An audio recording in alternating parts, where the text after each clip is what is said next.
Gostaria de convidar, para a gente iniciar nosso simpósio satélite, o professor Murilo, que eu acho que está chegando, e aí as perguntinhas ficam para depois.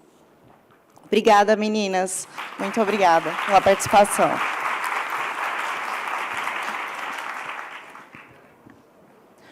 Bom, antes de dar início, eu vou só dar uns recados aqui. Tem um lanchinho nas laterais, que se quiserem buscar e tal, acho que é assim que vai funcionar. Tem um lanchinho ali e tal, então ficamos aqui à disposição. Primeiro, então, quero agradecer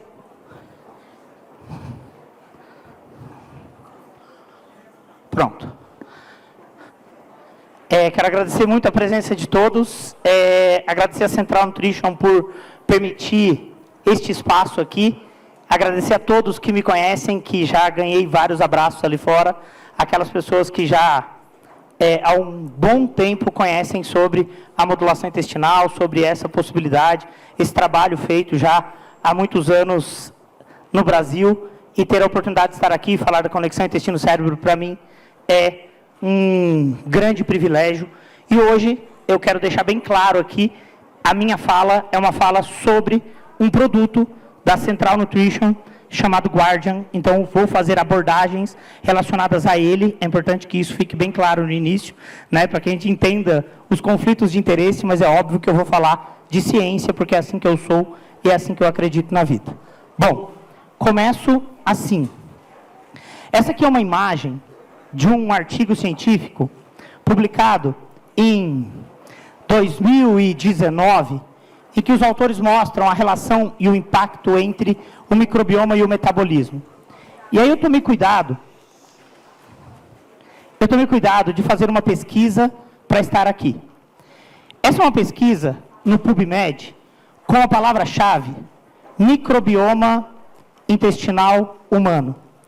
E aí eu busquei papers de 2001, que é o ano da minha formatura, até 2013, que é o ano que nós temos um boom na ciência a partir da interpretação sobre o microbioma.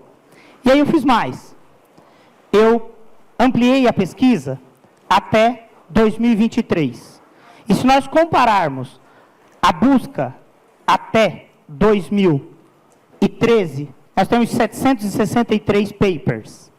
Quando a gente amplia para 2023, são 33 mil, quase 40 mil papers. E aí, eu peguei só os anos de pandemia e esse ano. Porque durante a pandemia, as revistas científicas, por questões óbvias, deram prioridade a artigos científicos que tivessem o foco no Covid. E mesmo assim, entre 2020 e 2023, são 18 mil papers. E eu fiz mais. Comparei só o ano de 2023. E só no ano de 2023, nós temos o equivalente, se observarmos aqui, ao dobro do número de resultados de artigos científicos com essa citação, quando comparado a 10 anos de ciência. Então, é óbvio que estamos aqui e que outras pessoas vão questionar a sua fala após um evento como esse. Vocês vão dizer, nossa, mas de onde tirou isso? Porque as pessoas têm um grande medo do novo. E aí, então, começo com essa imagem, que é uma imagem que, para mim, reflete muita verdade. E eu gostaria que todos olhassem para essa imagem do que é verdade e entendessem que toda verdade é verdade, dependendo do ponto de vista. E que todas as verdades são verdades.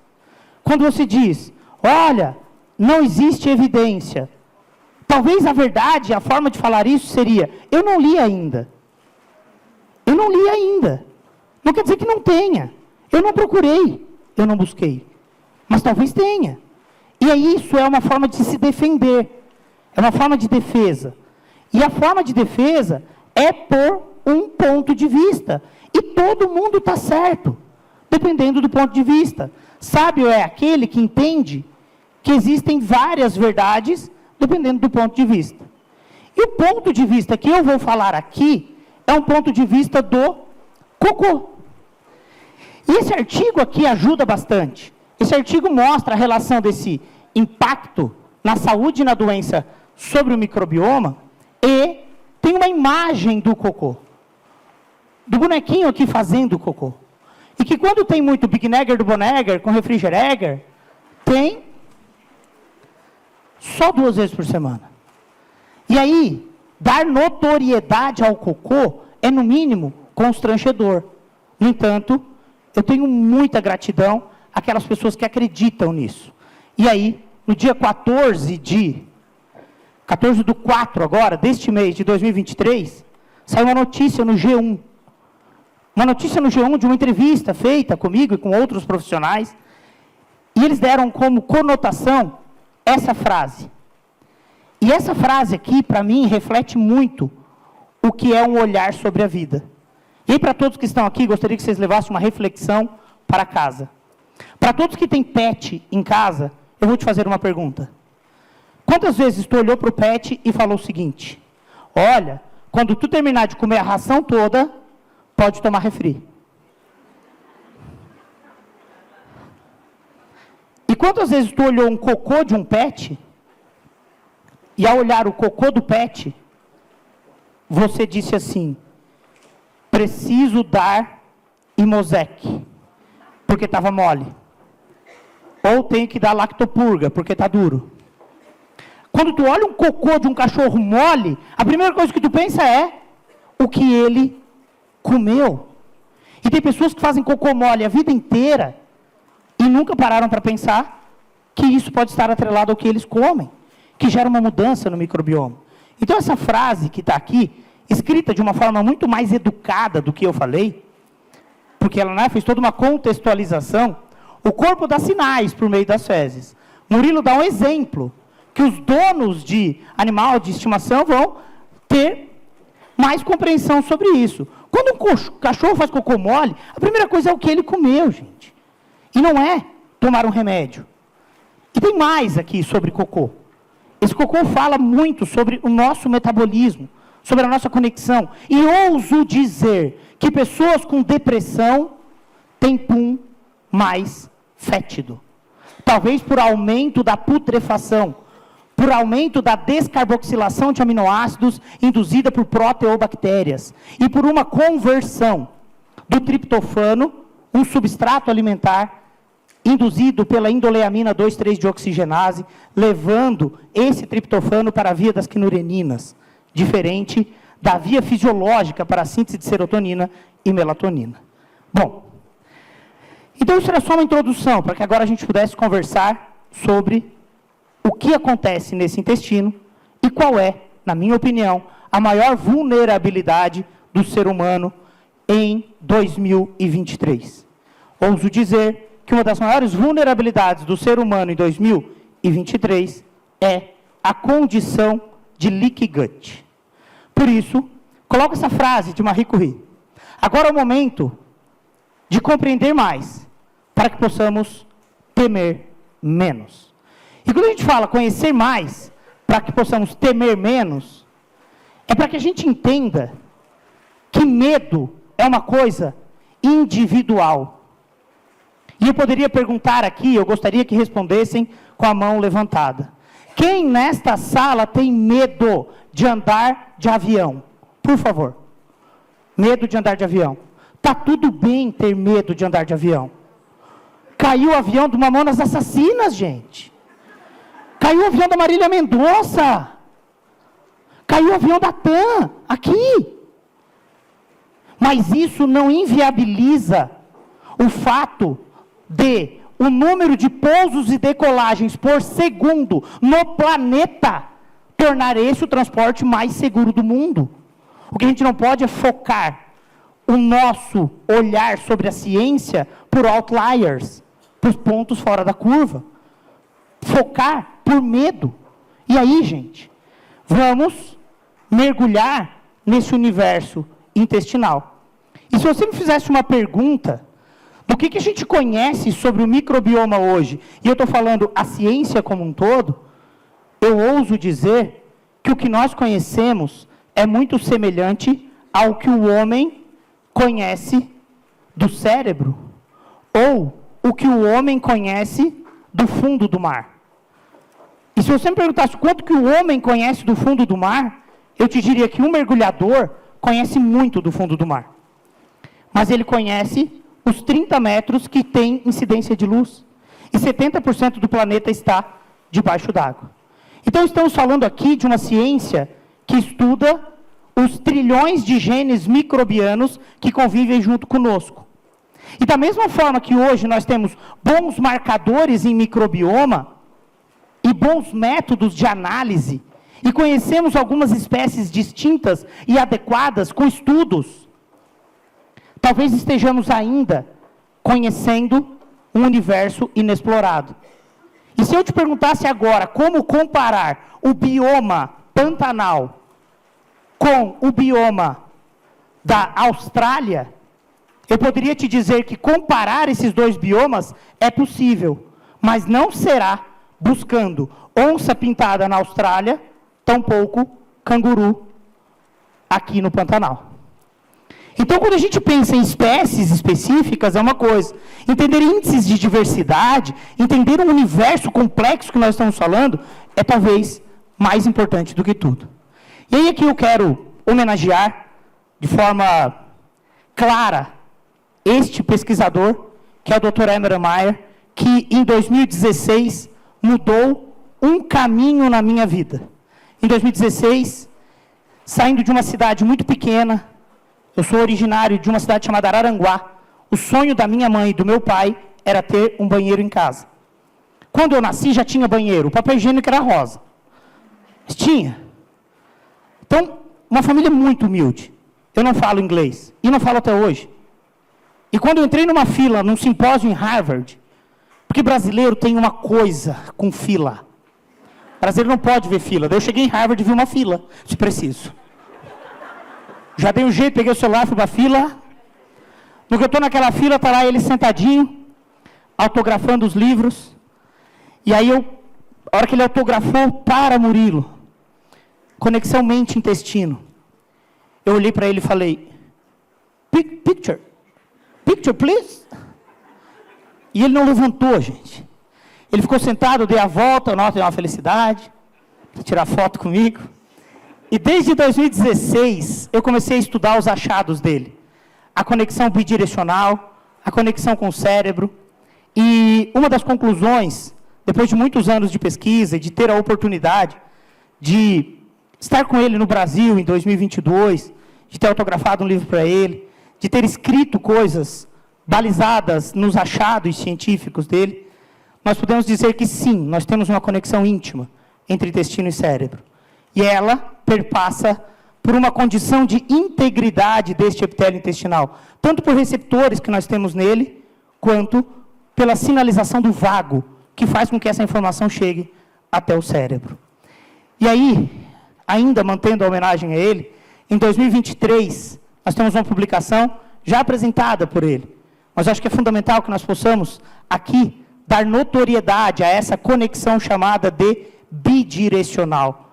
O intestino conversando com o cérebro conversando com o intestino, e todo esse universo que passa por citocinas inflamatórias. E quando a gente está falando em um evento sobre citocinas, interleucina 6, interleucina 10, TNF-alfa, tudo parece muito abstrato.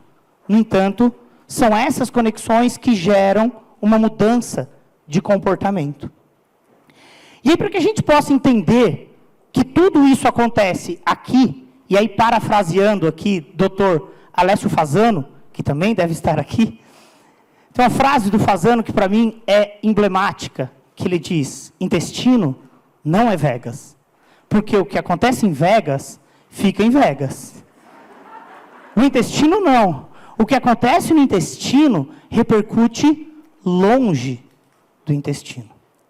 E eu tenho uma outra frase sobre Fasano que é, faz anos que leio Fasano. Faz anos que leio Fasano. E ele é um dos precursores dessa notoriedade ao intestino, a condição de leaky gut. E aí, gente, quando nós precisamos mergulhar neste universo, nós temos que entender que existe uma relação íntima de produção de citocinas, de estabelecimento de barreira deste epitélio intestinal. Então, através dessa animação da Nature, de imunologia, Nós vamos mergulhar nesse ambiente intestinal para compreender como que a integridade do epitélio intestinal é fundamental. E ela é fundamental porque ela leva a uma possibilidade de liberação de citocinas no GALT, o tecido linfóide associado ao intestino. E esse GALT é repleto por células, as ILCs, células linfóides inatas, ILC1, ILC2 e ILC3. E é fundamental compreender que essas células, as células linfóides inatas, respondem a interleucinas. A partir do momento que nós percebemos o que tem no lúmen, na luz intestinal. E essa comunicação acontece basicamente por células dendríticas, como se o epitélio intestinal fosse um muro de proteção.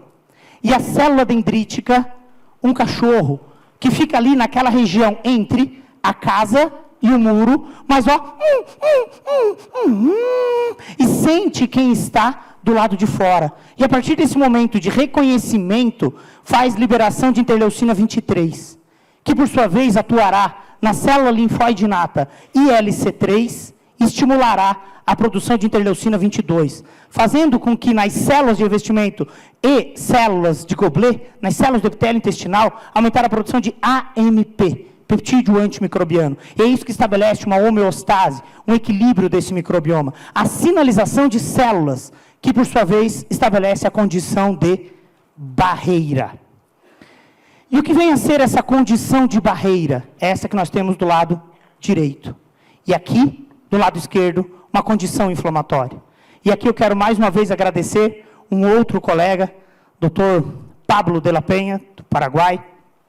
O Dr. Pablo me levou no Paraguai, ele tem um programa de rádio na sexta-feira à noite, e eu falei, Pablo, eu não falo outra língua, nem espanhol. Tudo bem, nós compreendemos o que você fala. Eu quero que você fale no rádio. Eu disse, mas no rádio, ninguém vai entender nada. Eu falo rápido. E ele me falou o nome do programa. E o nome do programa é Podemos Cambiar. É possível mudar. Mas a gente tem que entender que é possível mudar. E quando eu estive lá em 2022, ele olhou para mim, me pegou no aeroporto, junto com a minha esposa, e falou, Murilo, você mudou minha prática na medicina. Agora não sou só médico. Agora sou bombeiro. E eu pensei, pronto, acabei com a carreira do cara. Primeiro, Murilo, primeiro apago o fogo das tripas. Depois dou nutracêuticos. Não adiantava dar nutracêuticos em tripa inflamada. Eu fazia cocô caro, Murilo.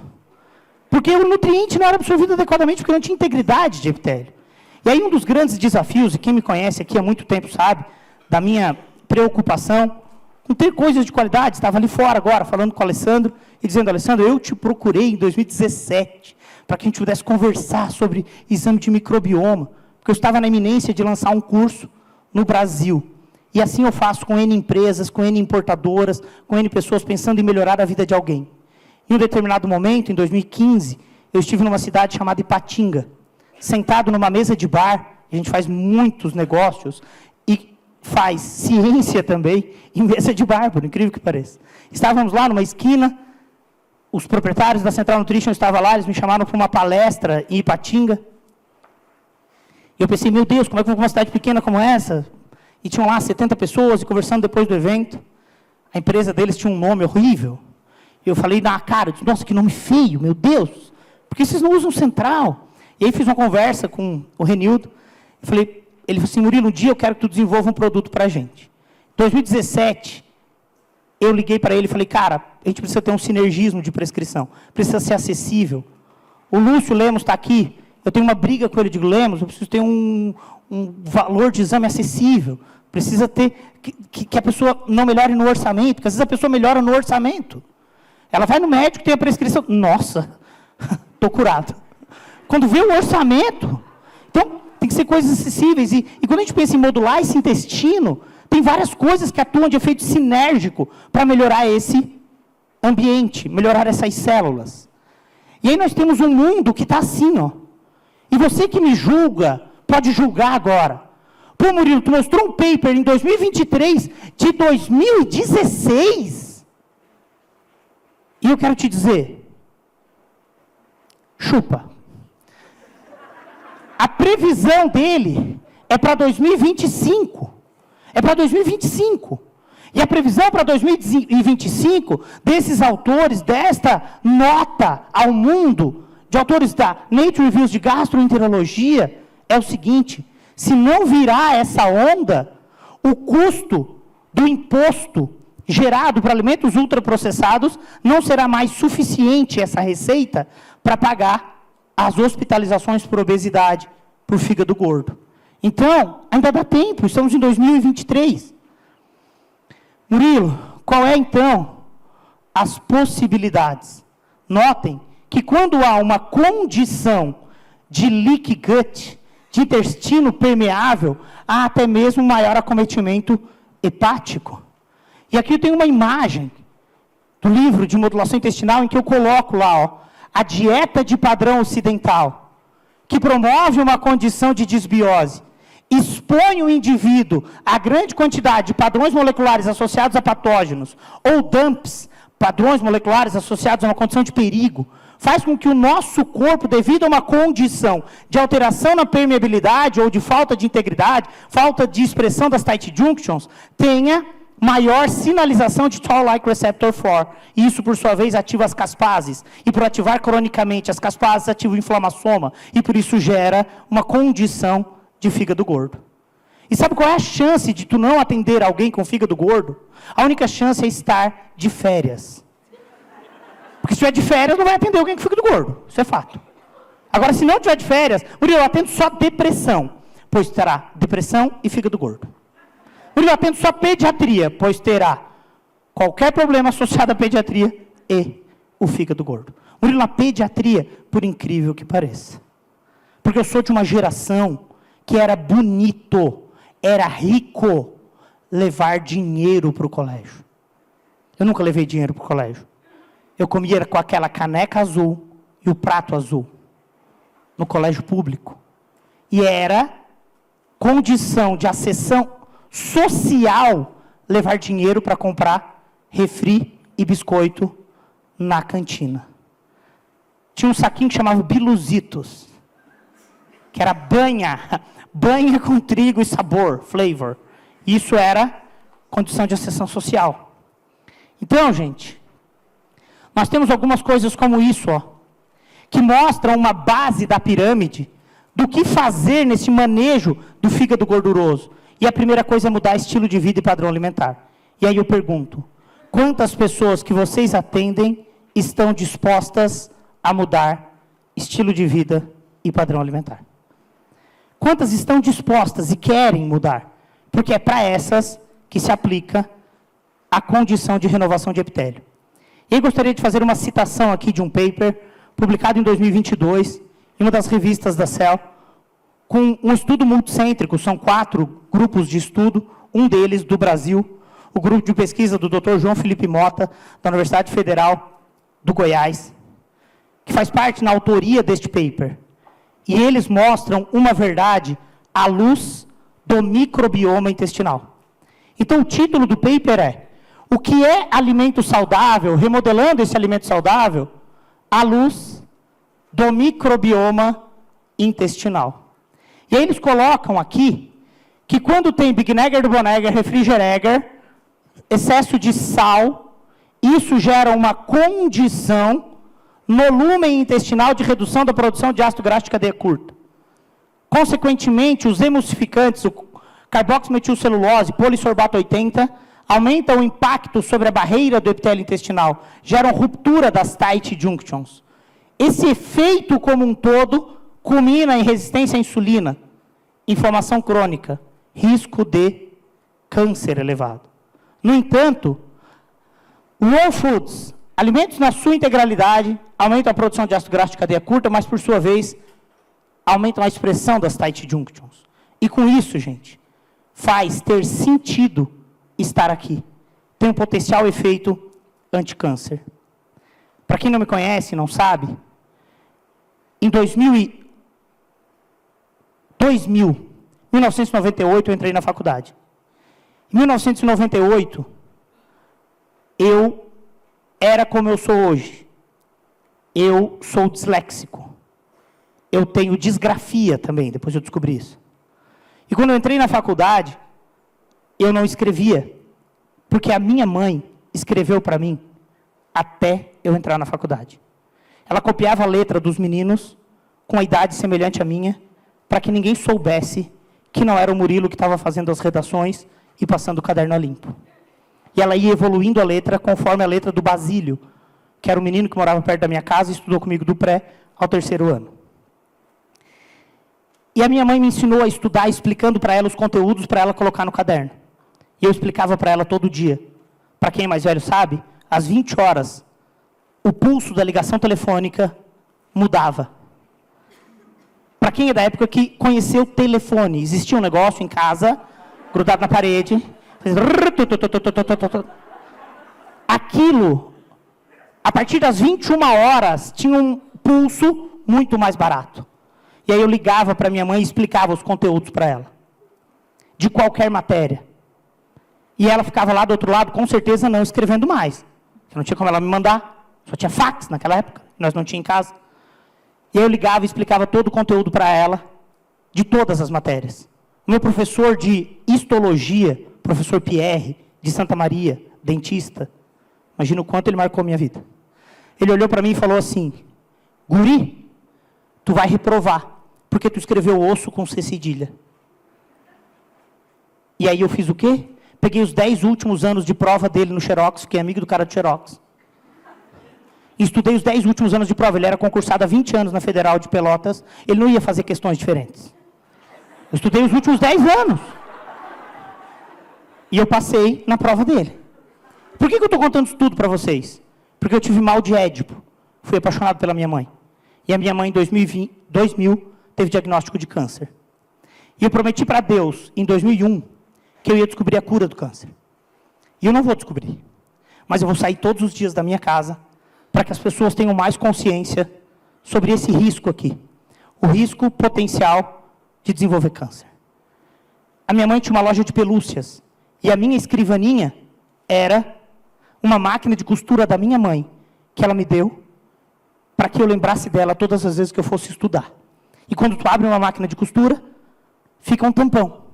E meu pai colocou um tampão de madeirite ali e eu estudava. E é por isso que tem aquela pelúcia ali. Porque ela tinha uma loja de pelúcias. E é para honrar pai e mãe. Então eu quero dizer a vocês que quando eu vim para cá, para conversar com vocês, o objetivo principal é esse. É minimizar o risco de câncer nas pessoas. E uma das vulnerabilidades que nós temos hoje é a condição de leaky gut. Aqui tem um resumo breve das diversas alterações que podem acontecer por uma condição de leaky gut. E o objetivo aqui é o cérebro. Dentre eles, então, depressão, autismo. Temos evidências hoje que justificam a intervenção a partir do intestino para melhorar depressão, distúrbio bipolar. Existem evidências sobre isso. Em estudos randomizados controlados, em meta-análises que avaliam somente estudos randomizados controlados em humanos. Existem evidências sobre isso. Nós precisamos buscar. Mas todas elas levam em consideração a condição de leaky gut. Por isso convido para que a gente mergulhe e só entenda um pouquinho mais dessa expressão de energia e de força dentro da célula, para que nós tenhamos mais expressão das tight junctions. E isso acontece quando a célula tem integridade. Então, os diversos mecanismos pelo qual o microbioma influencia na saúde de um indivíduo pode repercutir no intestino, pode gerar inchaço, distensão, urgência. Mas é importante que nós tenhamos a compreensão de que existe um complexo emaranhado de microbiota, de camada de mucina, de proteção nesse epitélio intestinal e a própria camada de epitélio intestinal. E que tudo isso vai repercutir a comunicação do ser humano com o GALT, o tecido linfóide associado ao intestino. E quando a gente olha mais detalhadamente a expressão das tight junctions, a claudina e a ocludina, elas ficam na junção paracelular. São essas que são quebradas por carboximetilcelulose, polissorbato 80, deoxnivalenol, uma micotoxina produzida por fungos. É essa ruptura aqui, ó, que nós precisamos garantir mais vitalidade. A claudina e ocludina. Mas, para isso, tem que ter energia dentro da célula. Tem que ter uma adequada ligação do feixe de actina e miosina, bem como da ponte cruzada do filamento de miosina na troponina do filamento de actina. Tomara que a moça não esteja traduzindo. E isso gera força para aproximar uma célula da outra.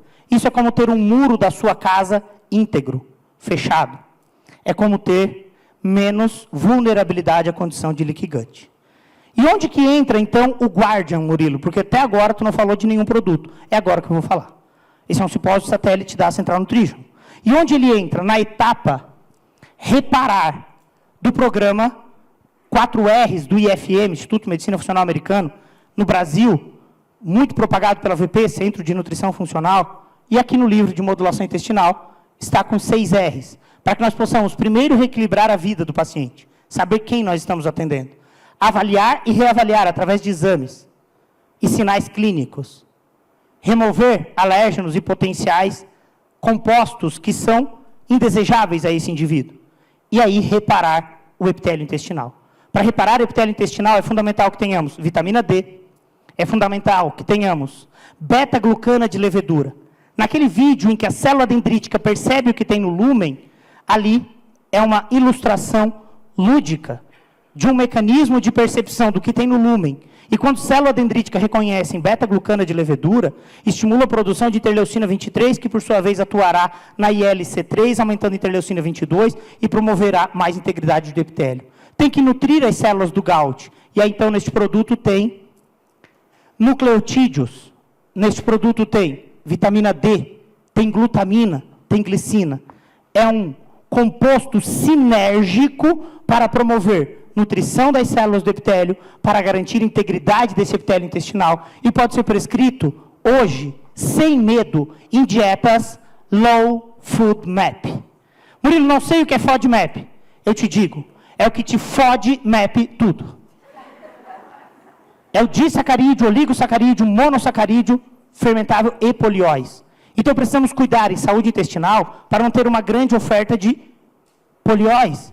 E hoje existe, então, devido a uma exigência quase que minha, eu entrei em contato com os proprietários e falei, cara, tem que ter um produto sem adoçante. Tem que ser limpo, tem que ser para prescrição. Então, se não houver prescrição disso, ninguém vai tomar porque é gostoso, porque não vai ter gosto de tangue. Mas ele tem um papel, que é ter um complexo sinérgico de compostos para promover a integridade do epitélio intestinal. E, além disso, tem nele N-acetilcisteína, que vai auxiliar nas vias de detoxificação de segunda passagem. E eu vou finalizar a minha abordagem aqui, depois da Tamires, falando de NAC, bem rapidamente. Mas antes, então, tenho somente uma explicação. Não é só através de alimento que se melhora a vida de alguém. Tem momento em que até mesmo, para se deslocar, você tem que tomar opções, tomar decisão. E tem momento que andar de carroça com jegue é lindo, é fantástico, porque é lúdico, porque é maravilhoso, porque retoma numa viagem de passeio com a família, e está tudo bem. A grande maioria do tempo você vai andar de carro, mas tem momento que é importante andar de avião, porque talvez tenhamos que cuidar de alguém de forma muito rápida, um tratamento rápido, e não é por isso que eu vou falar mal de carro, tampouco de carroça. Precisamos entender que existem várias possibilidades. Com certeza. Aqui, né? Aqui. Obrigado. Aqui para frente e aqui é Luizinho. Joia. Pessoal, então, né, estamos falando de todo esse processo voltado ao comportamento mesmo dos nutracêuticos, de toda essa revitalização voltada para o nosso trato gastrointestinal. E aí a gente vai comentar um pouquinho sobre os processos absortivos. Quando a gente começa a conversar sobre processo absortivo, a gente chega, então, ao uso das terapias nutricionais injetáveis. Porque quando o paciente chega com todo esse comprometimento, né, ele está em estado de leaky gut, ele tem desbiose intestinal, ele tem síndromes desabsortivas. Então, eu estou pegando um terreno onde eu tenho ali lixo, né, e eu já entendi, através desse contexto do Murilo, que a gente não pode plantar flor no lixo. Enquanto eu estou fazendo toda essa revitalização, enquanto eu estou fazendo todo esse projeto, né, para recolonizar esse intestino, eu não posso deixar o meu paciente no estado, né, em que ele está. E aí a gente entra com as tratativas voltadas às terapias nutricionais injetáveis. A gente vê hoje terapia nutricional injetável como sendo um novo modelo de tratamento para os pacientes. E, na verdade, terapia nutricional injetável é novo hoje na nossa realidade, porque terapia nutricional injetável é usada desde, né, as décadas, os séculos aí anteriores. Quando o paciente chega em um hospital, né, e precisa de ter ali um atendimento, um pronto atendimento, ele vai utilizar uma terapia nutricional injetável. Isso a gente entra aí pelo primeiro ponto, que está relacionado com o processo de biodisponibilidade. Eu costumo dividir os motivos de se usar aí terapia nutricional injetável em dois pontos. O primeiro dele está relacionado com o processo de biodisponibilidade. Então, se eu penso em fazer uma reposição de vitamina C em 1 grama ali no meu paciente, eu tenho que pensar que, será que essa 1 grama vai ter a absorção? Não. A vitamina C, por exemplo, tem uma biodisponibilidade de 53%. Isso acontece também com ácido alfa-lipóico, que tem uma absorção de 20% a 30%, e diversos outros nutracêuticos que nós poderíamos aí utilizar em nossos pacientes.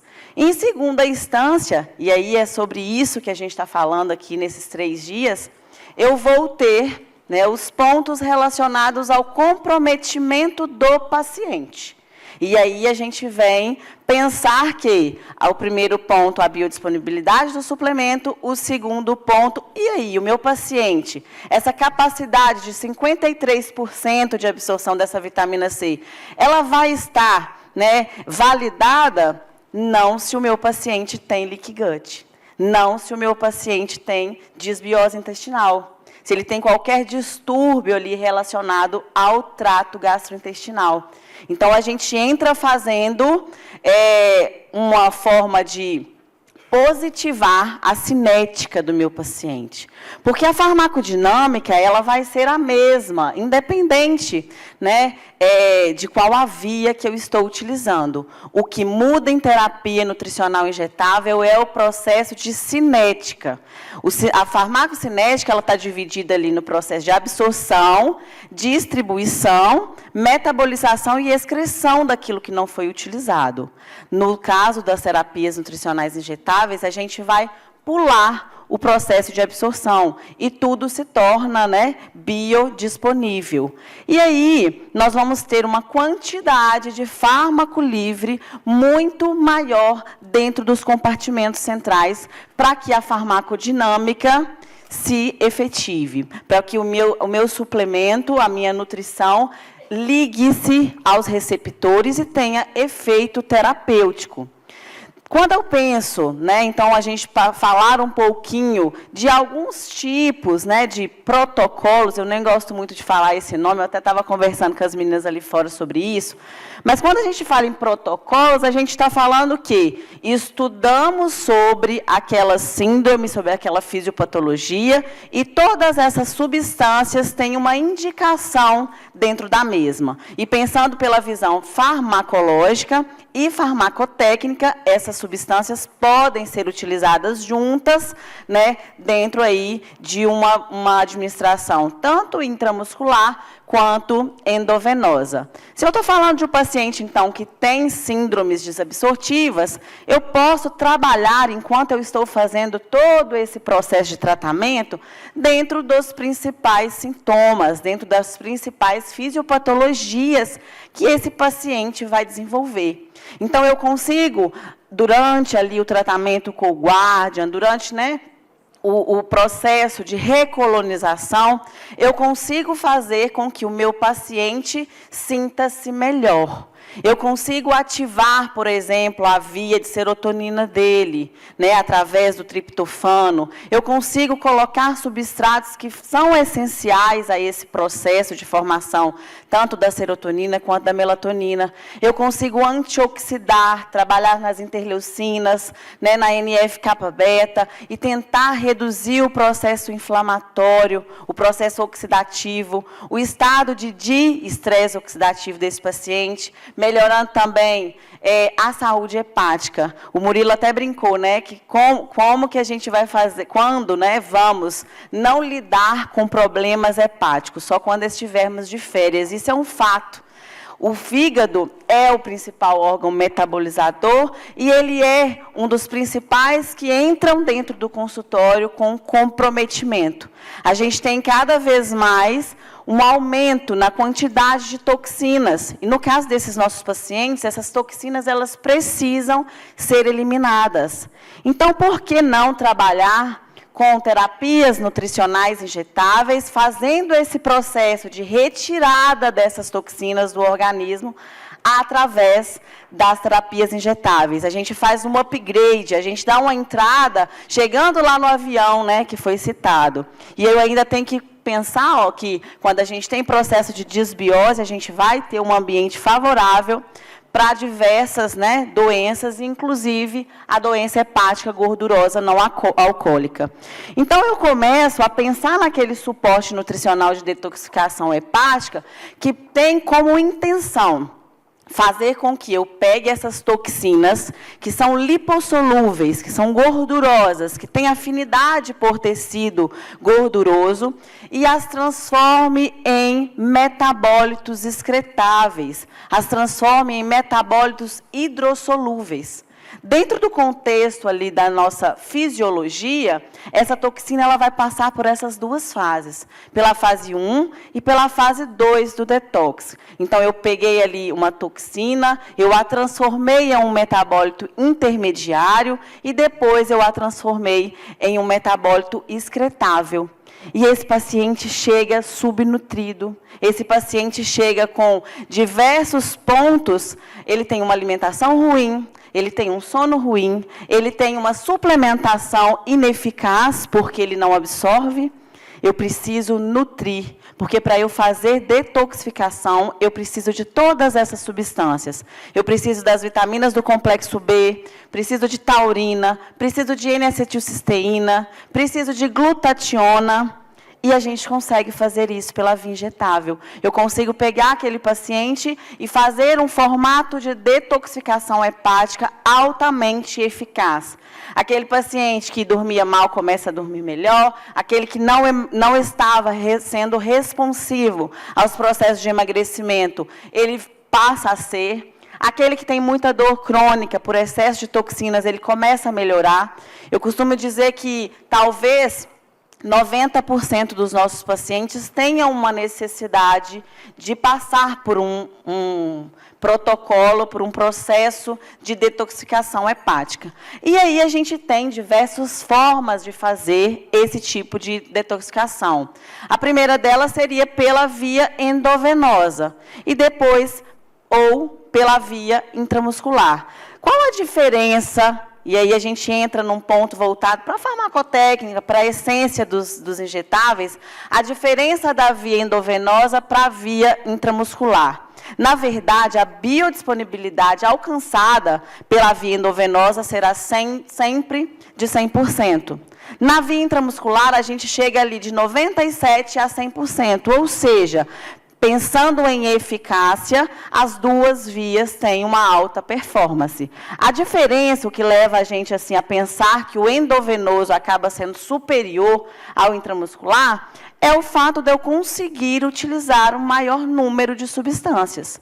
Então, eu consigo fazer, né, com que diversas daquelas substâncias usadas lá no processo de detox estejam presentes altamente biodisponível e vou favorecer, então, o processo de metabolização das nossas toxinas. E aí, nós iríamos usar as próprias substâncias utilizadas endogenamente, tanto pela via endovenosa, quanto pela via intramuscular, melhorando, assim, as funções intestinais, a acidez dos líquidos corpóreos, vamos ter limpeza do nosso sistema digestório, vamos melhorar a imunidade, todos os outros pontos que são influenciados por esse aumento de toxina.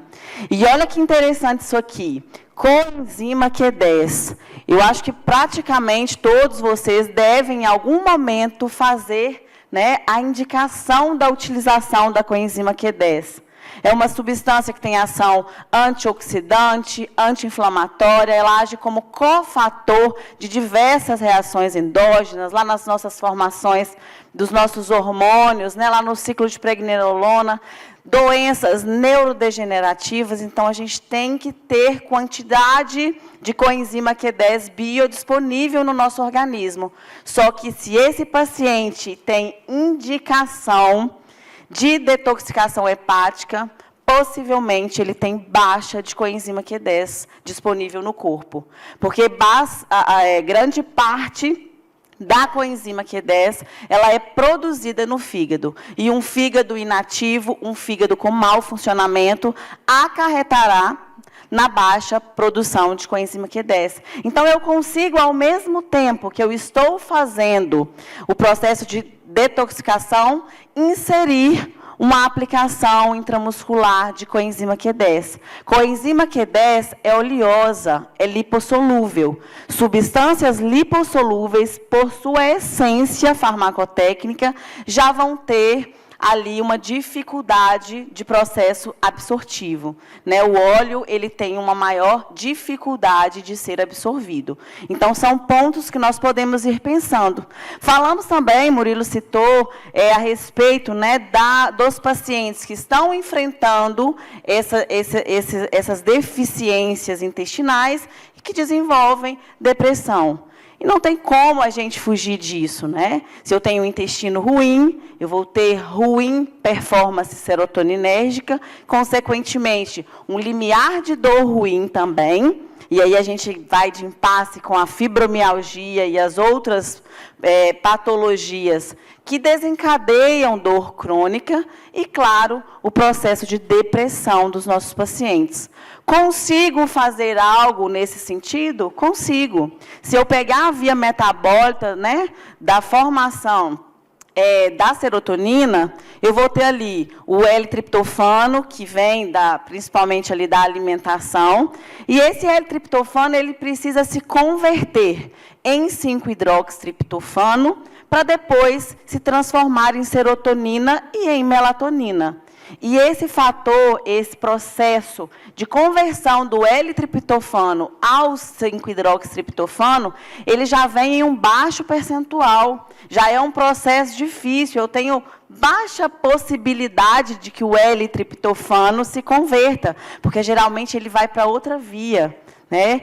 E aí eu consigo fazer com que esse processo se potencialize se eu tiver a nutrição para ativar principalmente essas hidroxilases convertoras de triptofano.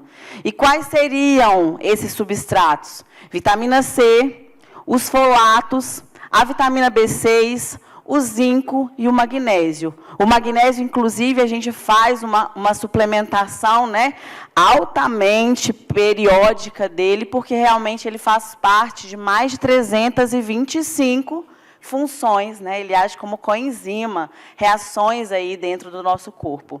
E quando eu tenho esses substratos aí, que potencializam essa conversão do triptofano para o 5-hidrox, eu ainda vou auxiliar no processo de metilação, eu ainda consigo aumentar a produção de SAMe, eu consigo fazer com que a homocisteína se recicle novamente, né, a metionina, melhorando também, agora a gente tem o tema, né, de intolerância histamínica muito em alta, então o paciente vai também ter esses pontos favorecidos.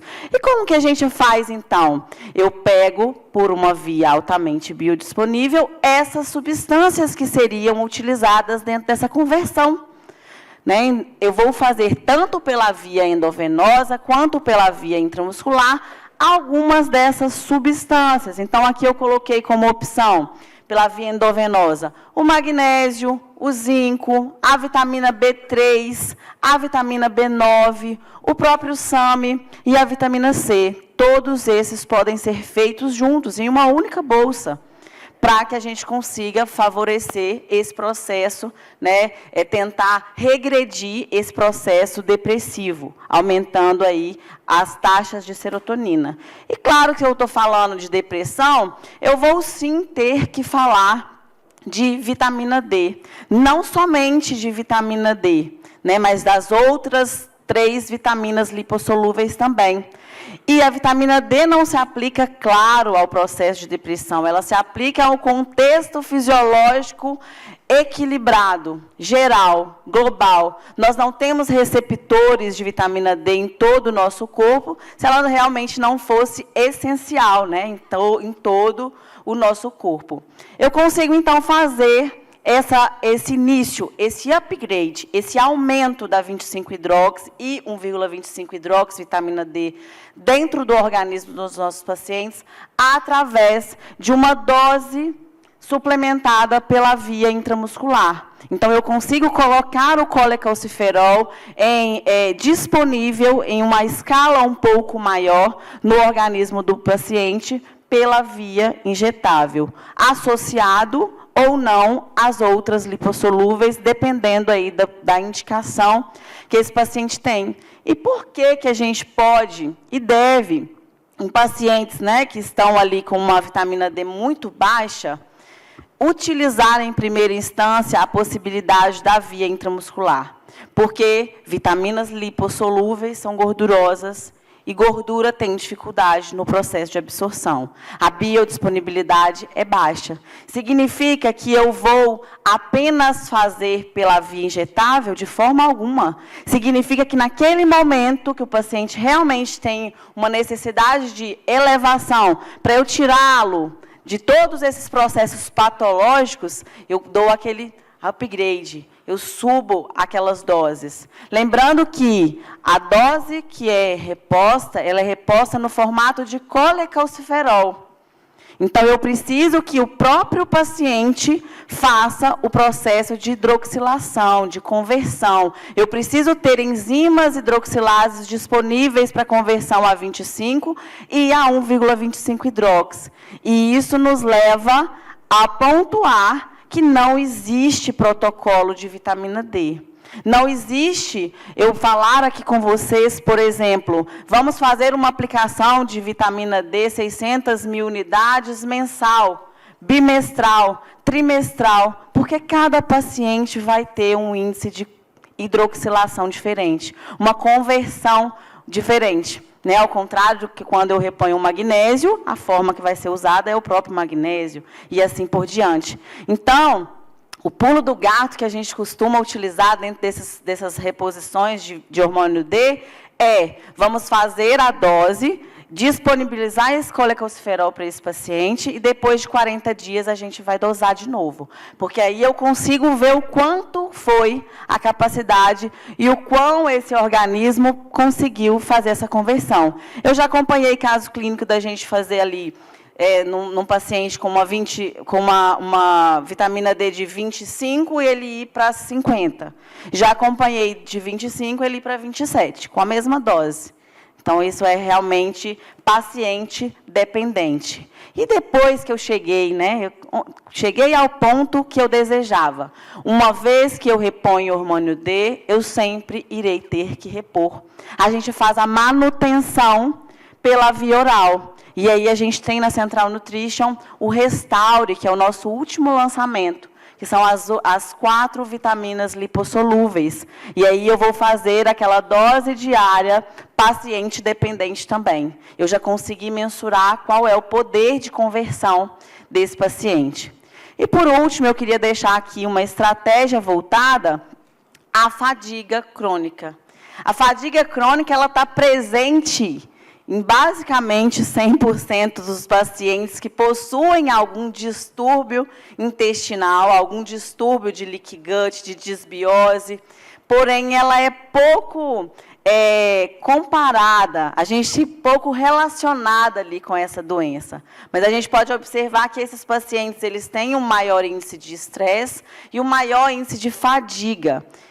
Eu tenho que ajudar esse paciente. Eu tenho que fazer com que ele sinta-se melhor, com que ele sinta-se mais animado. Os pacientes com fadiga crônica, com síndrome de fadiga crônica, a gente encontra nele assinaturas bacterianas robustas de disbiose. Então, isso é muito comum. Pensei em fadiga mitocondrial, em fadiga crônica, eu vou pensar em aumentar, em dar suporte, em dar substrato para que o ciclo de Krebs do paciente seja funcional. Para que eu consiga aumentar esse combustível energético, que é o ATP. O ciclo de Krebs ele vai rodar basicamente sobre 2 vias. A via de glicose, que é a glicólise, e a via de gordura, que é o processo de beta-oxidação. Pensei em pacientes do nosso cotidiano, os pacientes do emagrecimento. Eu tenho que favorecer ao máximo o processo de beta-oxidação. Vamos usar gordura para formar energia? Então, os nossos pacientes, a gente tem que ter sempre essa visão. Vamos favorecer a beta-oxidação desse paciente. E eu favoreço a beta-oxidação principalmente através da redução da disponibilidade de glicose. Quando eu reduzo, quando eu coloco esse paciente em uma dieta adequada, quando eu coloco ele ali fazendo todo aquele processo de restabelecimento homeostático, eu vou estar favorecendo a beta-oxidação. Essa beta-oxidação vai fazer com que o piruvato se transforme, entre ali para a mitocôndria, se transforme em acetil-CoA e gire essa roda energética do corpo, que é o ciclo de Krebs. Para que isso aconteça, eu tenho alguns pontos. Eu preciso de fazer fosforilação. Então, se o paciente precisa fazer fosforilação para ativar o ciclo de Krebs, ele deveria ter ATP, porque aquele fósforo, o P lá do ATP, é utilizado dentro desse processo. Então, pacientes que têm baixa energia vão desencadear cada vez mais baixa energia se não forem suplementados com os cofatores nutricionais eficazes e necessários aí dentro do processo da beta-oxidação. O que eu posso, então, suplementar nesses pacientes? Muitos dos suplementos que nós já utilizávamos pela via oral. Então, aqui eu trouxe como opção fazermos tanto pela via endovenosa quanto pela via intramuscular. A D-ribose, a ribose ela é uma substância que é presente ali na própria molécula de ATP. A L-carnitina, o processo de beta-oxidação é carnitina dependente. O booster de ATP, que é composto aí pela PQQ, a carnitina e uma molécula similar ao próprio ATP endógeno, complexo B e magnésio agindo como cofator. Pela via intramuscular, a gente tem a opção também de utilização da coenzima. Esse booster ATP ele é um dos últimos lançamentos da Central Injetáveis e ele traz um grupamento de 3-fosfatos a uma adenosina. Então, é uma molécula como se fosse uma molécula similar mesmo ao próprio ATP. Os resultados são incríveis. A gente vem acompanhando alguns casos e tem visto resultados assim excelentes. E claro que se eu estou falando de fadiga, eu vou fazer a suplementação pela via injetável, pensando aí no avião que o Murilo citou, pensando aí nesse upgrade, mas eu posso ter suplementações que fazem a continuidade, e isso é, inclusive, muito favorável. E aí eu trouxe para vocês aí a opção de usarmos tanto os aminoácidos essenciais, que vão participar dentro dessa cadeia energética em vários segmentos, quanto o Energy ATP, que é o único produto no mercado industrial que traz o hidroximetilbutirato, que é direcionado para o processo de beta-oxidação. Então, a gente tem todas essas estratégias, né, Murilo, para fazer esse upgrade. Vamos de avião. Amém. Bom, eu coloquei aqui alguns slides ainda.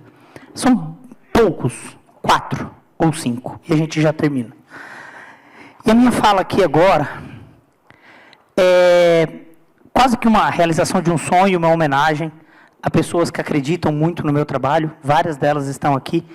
Esse foi um trabalho apresentado pelo grupo de tutores do curso da pós-graduação em Nutrição Clínica em Gastroenterologia. Eles escolhem um artigo para apresentar no momento. E o Maurício está aqui, que ele que apresentou. E esse slide é dele, não é meu. Então, dando aqui a ele os créditos do slide, não da pesquisa, mas uma pesquisa já apresentada aqui por uma colega, falando de autismo. Eu achei muito prudente trazer, porque este é um ponto de vista. Essa é uma meta-análise que iniciou com 181 papers. 181 papers, e no critério de elegibilidade da meta-análise, eles conseguiram escolher 5. Então, existe um universo de pesquisa. Mas quando você coloca critérios, você chega em 5.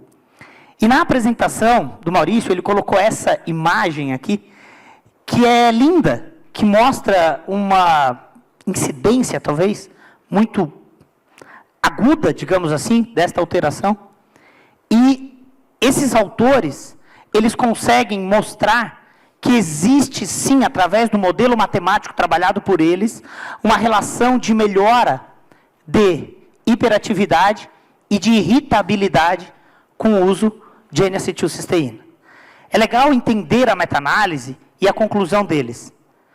Não foram avaliados outras terapias que são fundamentais, mas à luz desta suplementação, com o critério de elegibilidade para fazer parte da meta-análise, sim, parece que a N-acetilcisteína melhora a condição de irritabilidade em crianças com autismo.